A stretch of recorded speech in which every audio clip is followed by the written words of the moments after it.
The night before my wedding, I heard my bridesmaids through the hotel wall. Spill wine on her dress, lose the rings, whatever it takes, she doesn't deserve him. My maid of honor laughed. I've been working on him for months. I didn't confront them. Instead, I rewrote my entire wedding day. I'd been lying in bed at the Rosewood Hotel, too excited to sleep, when their voices drifted through the adjoining wall. My bridesmaids' suite. My 5 best friends. At least, I thought they were. My name is Eliza Winters, and from wherever you're watching this, stay with me. Because what I did in the 12 hours between overhearing their betrayal and walking down the aisle became the wedding story no one saw coming. She's so fucking clueless. That was Meredith, my maid of honor. My best friend since college. Tomorrow's going to be hilarious. You sure Daniel will go along with it after? Ashley asked. I mean, he seems pretty into her. Please, Meredith scoffed. I've been working him for months. Little touches, inside jokes, reminding him of our history. He dated me first, remember? Before she swooped in, my blood turned to ice. Daniel and Meredith had dated for 3 months freshman year. 10 years ago. It ended when she cheated. I didn't even meet him until junior year. The wine spill has to look natural, Chloe chimed in. During the photos, right? Maximum damage, no time to fix. I've got the backup plan, Becca added. If the wine doesn't work, I'll accidentally step on her train during the processional. Rip it right off. They laughed. All of them. Even quiet Sarah, who I'd known since high school. What about the rings? Ashley asked. Already handled, Meredith said. I've got fake ones. The real ones will mysteriously disappear right before the ceremony. She'll have to use the fakes, and I'll make sure everyone knows they're not real. Plant the seed of doubt, you know? Like maybe Daniel didn't think she was worth real rings. You're evil, Chloe laughed. I love it. She doesn't deserve him, Meredith's voice turned vicious. Little Miss Perfect with her nonprofit job and her sweet smile. Daniel needs someone with edge. Someone who challenges him. Not some boring good girl who probably schedules their sex life. I pressed my hand to my mouth to stop from gasping. These were the women I'd chosen to stand beside me. Who'd thrown my bachelorette party. Who'd helped me pick my dress. Remember, Meredith continued, we need to be subtle. Death by 1,000 cuts. By the time the reception ends, she'll be humiliated. He'll be reminded why he was attracted to me, and this marriage will be over before it starts. What if it doesn't work? Sarah asked quietly. Then we keep going. I'm in their lives now. Best friend privileges. I'll be around for every fight, every rough patch. And I'll be right there, being the cool girl who gets him. She'll never see it coming. I slipped out of bed, grabbed my phone, and started recording. 20 more minutes of them planning my humiliation. Wine stains. Torn dress. Lost rings. Meredith's plan to give a toast full of funny stories about Daniel's wild past. Ashley would accidentally play the wrong song for our first dance. Before he cheats, instead of our chosen song. Chloe would loudly ask about prenups during the cake cutting. They'd planned everything. A coordinated attack to destroy the happiest day of my life. When they finally quieted down, I sat in the dark, processing. Then I got to work. First, I texted my wedding coordinator, Emma. Emergency. Come to my room at 6 a.m. Bring coffee. Trust me. Next, I called my cousin Katie in Chicago. I need you on the first flight out. Can you be here by noon? Eliza, what's wrong? Everything. But I'm fixing it. Just get here. Then I opened my laptop and started typing. By 6 a.m., Emma sat across from me, face going paler with each audio file I played. Those bitches, she whispered. Sorry. Those absolute. It's fine. Here's what we're doing. I handed her my revised timeline. New bridesmaids.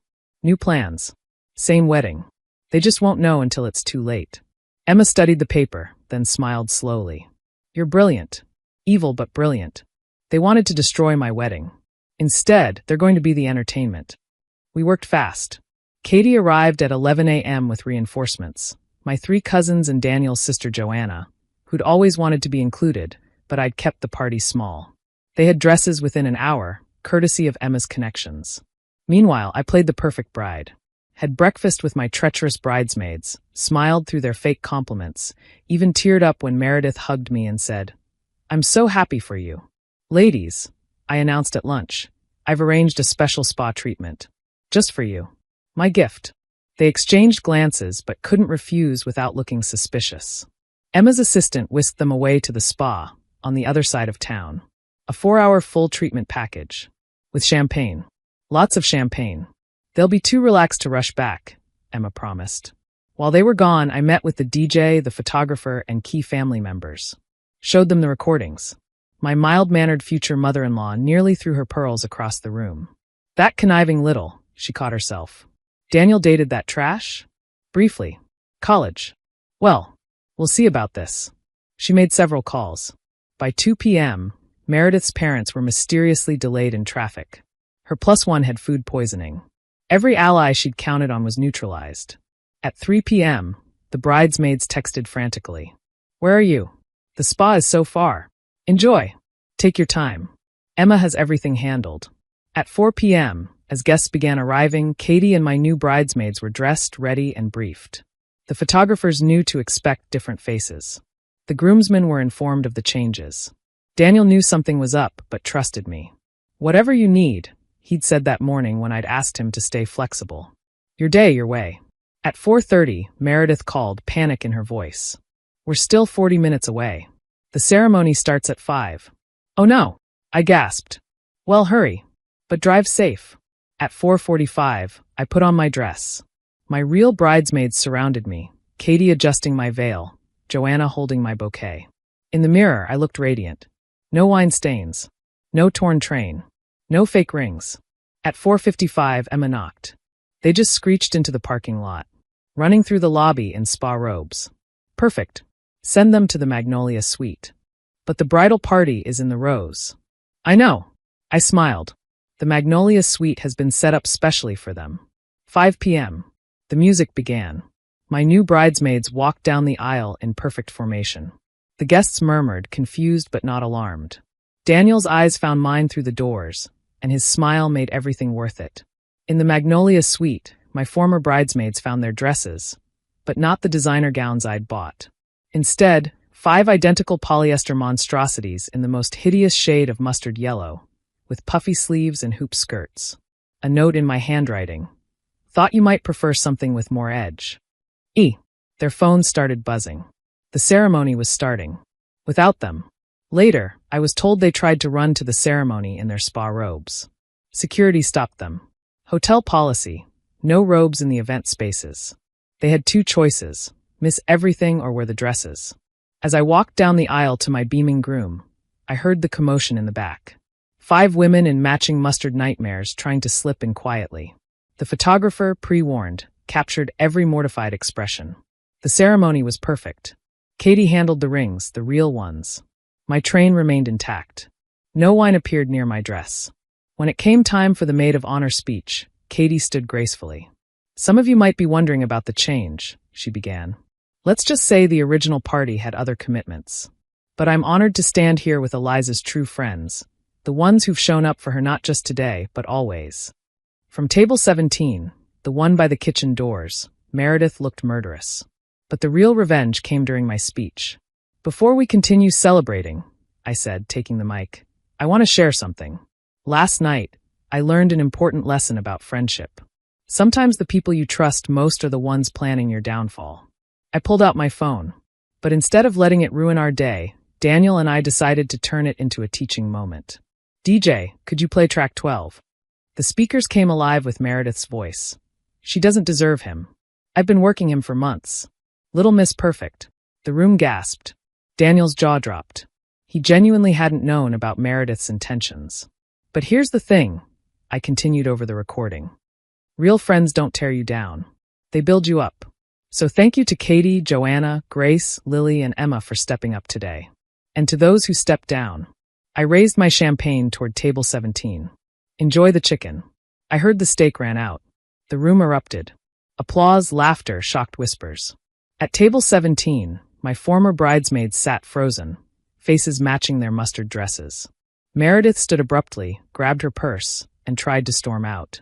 But the DJ, following my earlier instructions, started playing before he cheats. The song they'd planned to humiliate me with. Ooh, I called out. Meredith, this was your request, right? For the dramatic exit? She fled.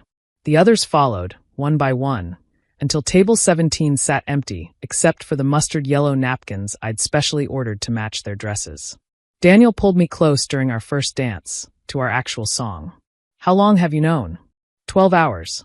And you just replace them? Like upgrading from cubic zirconia to diamonds. He laughed, spinning me. Remind me never to cross you. Just don't hire my friends to seduce you, and we'll be fine.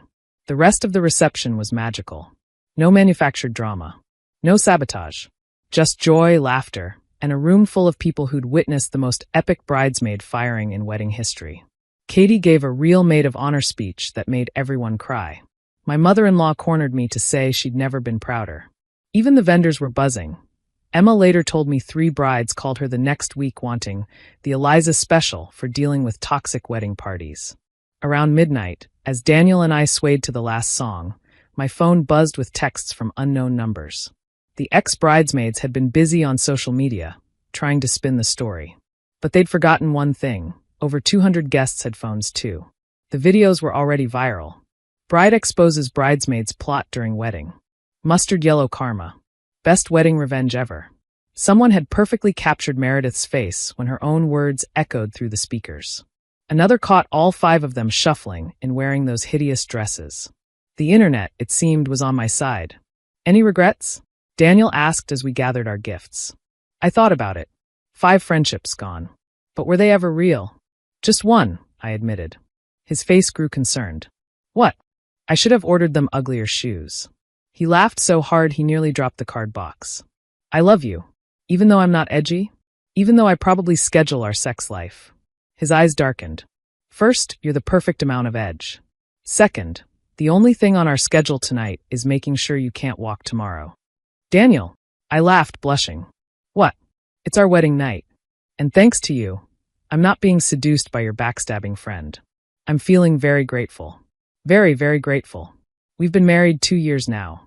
Meredith moved to Portland after the videos went viral in our social circle. Ashley apologized 6 months later.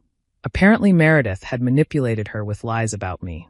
I accepted the apology, but not the friendship. The others faded away, embarrassed into silence. Well, except Chloe, who tried to start a podcast about toxic bride culture. That failed after 3 episodes when someone kept commenting with clips from my wedding. Sometimes Daniel jokes about it. Remember when your bridesmaids tried to steal me? Technically, only one was trying to steal you. The others were just accomplices. Still the best plot twist ever. Like a heist movie, but with worse fashion. The mustard dresses became legend. Emma framed one in her office with a plaque. Always listen through hotel walls. Brides literally request the sabotage package, now.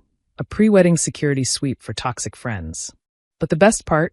Katie and I are closer than ever. My real bridesmaids, the ones who showed up with 1 hour's notice, became my actual best friends. We have monthly dinners where we toast with champagne and laugh about the mustard yellow incident. Last week, Katie called with news. You'll never guess who I ran into. Meredith. At a wedding. As a guest. Guess what color her dress was? No. Mustard.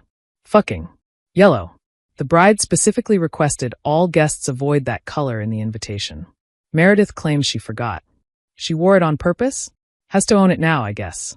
Make it her thing. Like she chose it. We laughed until we cried. Because that's what real friends do. They laugh with you, not at you. They build you up, not tear you down. They stand beside you in whatever dress you give them, even if it's last minute and off the rack. And they definitely don't try to seduce your husband while spilling wine on your dress. The wedding video sits in our drawer, unwatched. We don't need to relive it. But sometimes, when we're at other weddings and I see bridesmaids whispering, I lean into Daniel and whisper back. Think they're plotting? Better check their group chat for mustard dress orders, he whispers back. And we smile, knowing that the best revenge isn't ruining someone's day. It's living your best life while they're stuck in mustard yellow polyester, trying to convince the world they chose it. Because I didn't rewrite my wedding day to hurt them. I rewrote it to save it. They just happened to be the comic relief in a love story they tried to ending. Plot twist. They were never important characters anyway.